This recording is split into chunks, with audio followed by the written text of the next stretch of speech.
Magandang araw mga katami! So ito na nga po ang part 2 ng aming swimming day. So dito po ito sa likod ng resort sa may bandang Ihawan. So ito na nga po ay magla-lunch time na kaya nagluluto na po kami ng aming makakain ngayong lunch time. Kasi alam nyo naman, hindi po pwedeng walang pagkain ng inyong mga krudapya. So dito nga po ay nag-iihaw na po ng isdang bangus at tilapia itong kasama namin. Sinimulan na po niya ang pag-iihaw. Pagkatapos po ng isda na yan, sinunod naman po itong chicken. Chicken na mala inasal, sa sarap. So, ayan. Ayan nga po, hindi naman sunog yan sa loob. Talaga yung balat lang ho ang nasunog.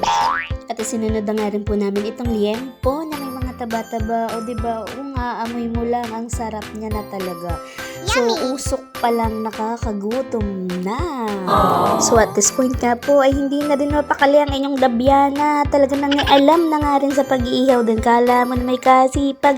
Ang galing mo din namang magpanggap eh. Ay, sus! Tingnan natin kung hanggang saan ang itatagal ang iyong pagpapanggap na yaan. Ay sa pwestuhong yan ikainit ho talaga sa likod doon.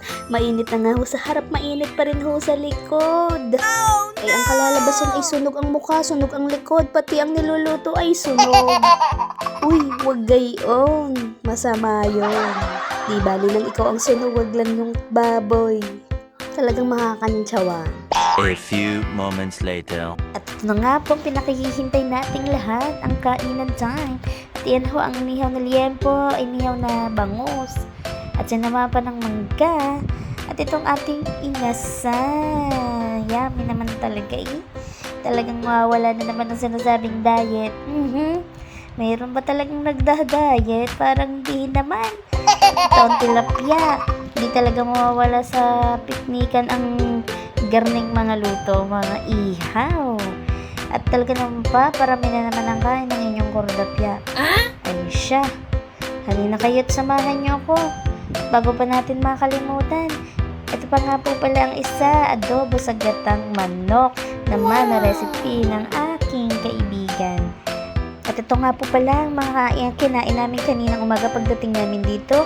At sinamahan po namin yan ng tinapay, kape, sopas. Yan, kaya ngayon, samahan niyo ulit ang kumain ng lunch, guys.